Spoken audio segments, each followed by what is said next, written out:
여러분, 대만 하면 무엇이 가장 먼저 떠오르십니까? 아마도 열의 아홉은 반도체를 말씀하실 겁니다.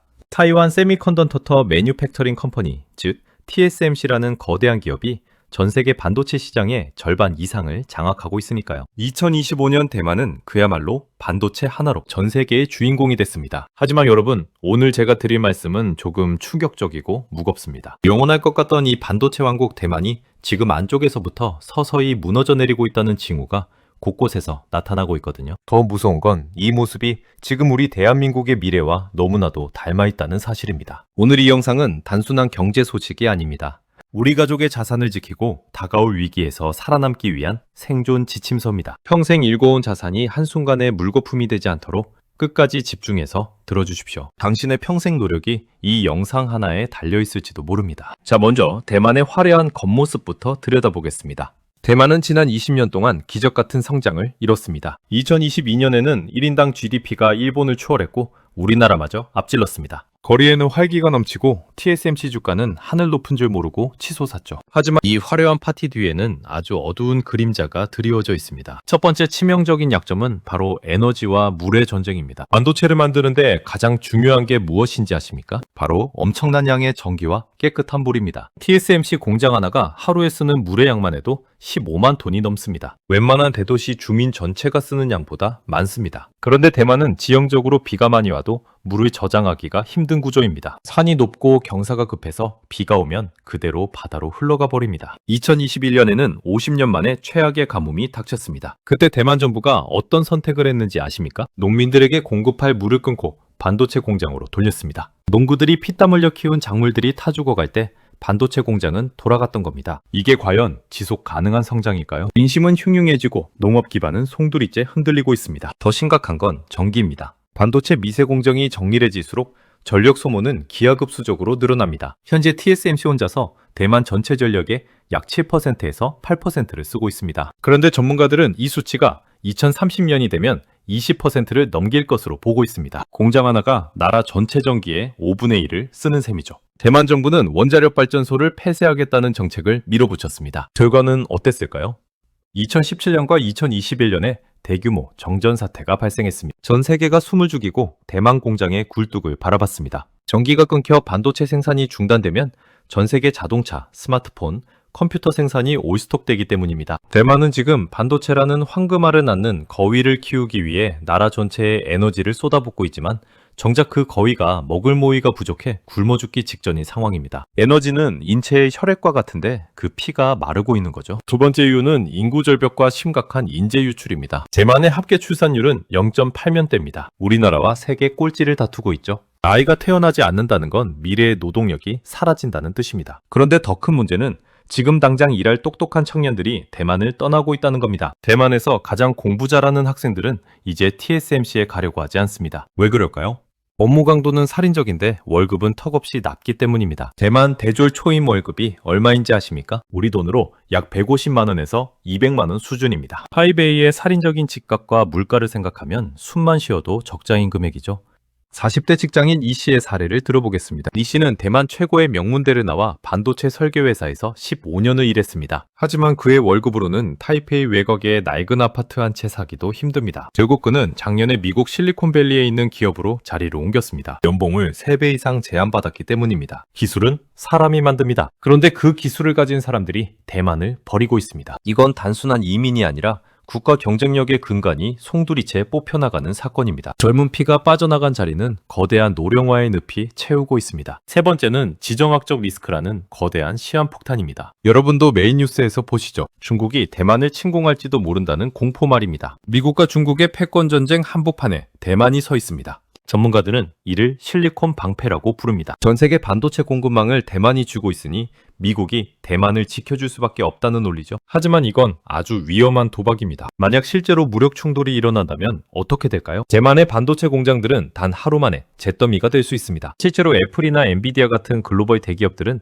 이미 플랜 B를 가동했습니다. TSMC에게 미국 애리조나나 일본 구마모토에 공장을 지으라고 강하게 압박하고 있죠. 기술은 대만의 것인데 공장은 남의 나라 땅에 지어지고 있는 겁니다. 이렇게 되면 대만 본토에는 무엇이 남을까요? 결국 껍데기만 남은 왕국이 될 거라는 경고가 현실이 되고 있습니다. 미국과 일본은 자국 내 반도체 공장을 짓기 위해 수조 원의 보조금을 퍼붓고 있습니다. 대만의 독점적 지위가 무너지는 건 시간 문제라는 뜻입니다. 네 번째는 GDP의 화려한 숫자에 가려진 양극화와 제조업의 붕괴입니다. 대만의 GDP 성장률은 좋습니다. 하지만 그 속을 들여다보면 반도체 말고는 볼 게 없습니다. 이를 경제학 용어로 네덜란드 병이라고 부릅니다. 한 가지 산업만 너무 잘 나가서 화폐 가치가 오르고 다른 수출 산업들이 경쟁력을 잃어 다 죽어버리는 현상이죠. 대만의 반도체 기업들은 돈을 쓸어 담지만 전통 제조업이나 자영업자들은 폐업 위기에 몰려 있습니다. 50대 자영업자 박 사장은 타이페이 야시장에서 20년간 식당을 운영해 왔습니다. 반도체 호황이라는 뉴스는 매일 나오지만 박 사장의 주머니는 갈수록 가벼워집니다. 식재료값과 월세는 천정부지로 오르는데 손님들의 지갑은 닫혔기 때문입니다.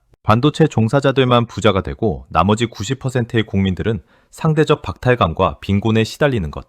이것이 현재 대만이 처한 진짜 모습입니다. 화려한 고층 빌딩 바로 뒤편에 무너져가는 서민들의 삶이 공존하고 있습니다. 자, 그렇다면 우리 대한민국은 어떨까요? 제가 앞에서 대만의 모습이 우리와 너무 닮았다고 말씀드린 이유가 여기 있습니다. 우리나라도 전체 수출의 20% 이상을 반도체에 의존하고 있습니다. 삼성전자와 하이닉스가 흔들리면 나라 경제가 휘청거리는 구조죠. 우리도 대만처럼 인구는 급격히 줄어들고 있고 전력 부족 문제는 이미 현실로 다가왔습니다. 용인에 짓고 있는 세계 최대 규모의 반도체 단지에 들어갈 전기를 어디서 가져올지 아무도 명확한 답을 내놓지 못하고 있습니다. 게다가 우리도 북한이라는 지정학적 위험을 안고 살아가고 있죠. 대만이 겪고 있는 에너지 위기, 인재 유출, 양극화는 바로 내일 우리의 모습이 될 수 있습니다. 대한민국의 수도권 집중 현상은 대만의 타이페이 집중보다 더 심각합니다. 지방은 소멸을 가고 서울만 비대해지는 이 기형적인 구조가 위기 상황에서는 더 큰 충격으로 다가올 겁니다. 놀라운 사실은 대만의 이런 몰락 징후가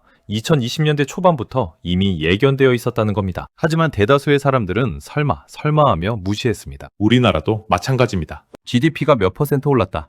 반도체 수출이 역대 최고다 하는 뉴스에 취해 있을 때가 아닙니다. 그 숫자의 함정 뒤에 숨겨진 위기의 전조를 읽어야 합니다. 1997년 IMF 사태를 기억하십니까? 그때도 징후는 이미 6개월 전부터 나타나고 있었습니다. 동남아시아에서 시작된 통화위기가 파도처럼 몰려오고 있었죠. 하지만 당시 정부와 언론은 한국 경제의 기초 체력은 튼튼하다며 국민들을 안심시켰습니다. 결과는 어땠습니까? 수많은 아버지가 직장을 잃고 거리에 나앉았습니다. 금 모으기 운동을 하며 눈물을 흘려야 했죠. 지금 대만이 보내는 신호는 우리에게 주는 마지막 경고입니다. 설마가 사람 잡는다는 옛말이 하나도 틀린 게 없습니다. 여기서 더 깊이 들어가 보겠습니다. 대만의 경제 구조를 지탱하던 중소기업 위주의 경제가 무너지고 있습니다. 과거 대만은 수많은 강소기업이 허리를 받치고 있었습니다. 하지만 지금은 TSMC라는 거대 공룡이 모든 자원과 인력을 빨아들이는 블랙홀이 됐습니다. 우리나라의 대기업 집중 구조와 판박이입니다. 중소기업이 무너지면 일자리의 질이 나빠지고 이는 다시 저출산으로 이어지는 악순환이 반복됩니다. 대만의 청년들이 결혼을 포기하고 혼자 사는 삶을 선택하는 이유는 간단합니다. 미래가 보이지 않기 때문입니다. 희망이 사라진 사회는 성장이 멈춘 기계와 같습니다. 우리는 지금 그 멈춰가는 기계 소리를 듣고 있는지도 모릅니다. 그렇다면 우리는 지금 무엇을 해야 할까요? 국가가 모든 것을 해결해 주기를 기다리기에는 시간이 너무 없습니다. 우리 스스로 살아남을 방법을 찾아야 합니다. 첫 번째로 자산의 다변화입니다. 대만처럼 한국가의 운명에 내 모든 자산을 걸어서는 안 됩니다. 특히 원화 가치의 하락에 대비해야 합니다. 위기가 오면 원화는 급격히 가치가 떨어질 수 있습니다. 자산의 일정 부분은 반드시 달러나 금 같은 안전자산으로 옮겨두십시오. 지금 당장 스마트폰을 켜고 달러 계좌를 만드십시오. 큰 돈이 아니어도 좋습니다. 매달 커피 몇 잔 값을 아껴서 달러를 사 모으는 것. 그것이 위기 시에 당신의 가족을 지켜줄 방패가 될 겁니다. 달러는 전 세계 어디서나 통용되는 진짜 돈입니다. 위기의 순간에 당신을 구원할 것은 애국심이 아니라 안전한 자산입니다. 두 번째로 변화하는 에너지와 기술의 흐름을 공부하십시오. 인공지능 시대의 핵심은 결국 전기와 칩입니다. 대만이 왜 전기 때문에 고통받는지, 우리나라는 어떻게 대응하고 있는지 신문을 꼼꼼히 읽으십시오. 단순히 주식 종목을 찾는 공부가 아니라 세상의 판이 어떻게 바뀌고 있는지 그 근본 원리를 이해해야 합니다. 모르는 게 약이라는 말은 경제에서는 틀린 말입니다. 아는 것이 곧 돈이고 생존입니다. 전력망 확충이나 원자력 발전, 신재생 에너지 같은 거대 담론이 내 계좌에 어떤 영향을 줄지 스스로 판단할 수 있어야 합니다. 남의 말만 듣고 투자하는 시대는 끝났습니다. 세 번째로, 빚을 줄이고 현금을 확보하십시오. 위기는 언제나 금리 인상과 함께 찾아옵니다. 대만의 부동산 가격은 거품이 심각한 수준입니다. 우리나라도 예외는 아니죠. 고금리 시대의 무리한 대출은 독약입니다. 지금은 자산을 크게 불릴 때가 아니라 지킬 때입니다. 불필요한 지출을 줄이고 현금 흐름을 확보해 두십시오. 위기가 왔을 때 현금을 쥐고 있는 사람에게는 그 위기가 평생 한 번 올까 말까한 거대한 기회가 될 것입니다. 부자들은 위기 때 돈을 법니다. 왜 그럴까요? 그들은 현금을 들고 기다렸기 때문입니다. 반대로 가난한 사람들은 위기 때 모든 것을 잃습니다. 왜 그럴까요? 무리한 빚을 지고 있었기 때문입니다. 네 번째로, 시야를 넓히십시오. 한국 안에서만 기회를 찾지 마십시오. 대만 사람들도 이제는 동남아시아나 미국, 일본으로 눈을 돌리고 있습니다. 우리도 그래야 합니다. 글로벌 경제는 하나로 연결되어 있습니다. 미국의 금리가 오르면 내 아파트 대출 이자가 오르는 세상입니다. 세계 지도를 펴놓고 돈이 어디로 흐르는지 보십시오. 대만을 떠난 돈이 어디로 가고 있는지, 일본이 왜 다시 반도체에 목숨을 거는지 그 맥락을 짚어야 합니다. 정보가 곧 돈인 시대입니다. 유튜브나 뉴스에서 흘러나오는 단편적인 정보에 일희일비하지 말고 큰 흐름을 읽는 지혜가 필요합니다. 정리하겠습니다.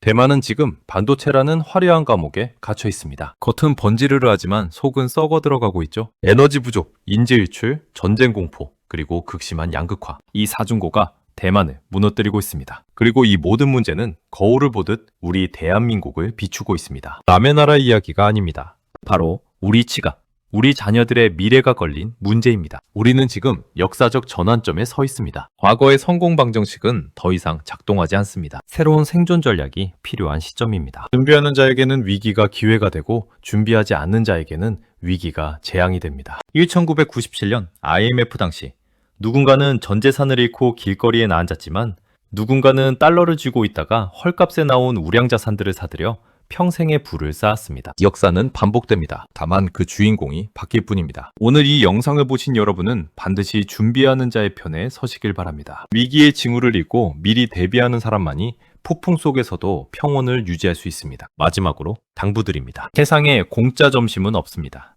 누군가 대박을 터뜨렸다는 말에 현혹되어 소중한 노후 자금을 함부로 투자하지 마십시오. 지금은 기초를 다지고 위험을 관리해야 할 때입니다. 대만의 몰락은 우리에게 아주 비싼 수업료를 치르고 보여주는 생생한 교훈입니다. 이 교훈을 잊지 마십시오. 당신의 미래는 당신이 지켜야 합니다. 아무도 대신해주지 않습니다. 국가도 은행도 당신의 인생을 책임져 주지 않습니다. 오직 당신만이 당신의 자산을 지킬 수 있습니다. 지금 이 순간부터 당신의 자산 포트폴리오를 다시 점검하고 경제 공부를 시작하십시오. 시간이 얼마 남지 않았습니다. 위기는 조용히 하지만 확실하게 다가오고 있습니다. 그 위기의 파도가 덮치기 전에 튼튼한 배를 만드십시오. 배를 만드는 법은 어렵지 않습니다. 제가 오늘 말씀드린 세 가지 원칙만 기억하십시오. 자산을 나누고 흐름을 공부하며 빚을 줄이는 것입니다. 이 단순한 원리가 당신의 인생을 바꿀 것입니다. 끝까지 시청해주셔서 감사합니다. 여러분의 소중한 자산을 지키는 길에 이 영상이 작은 등불이 되었기를 바랍니다. 다음 영상에서는 더 구체적인 자산관리 전략으로 찾아뵙겠습니다. 원투르비입니다.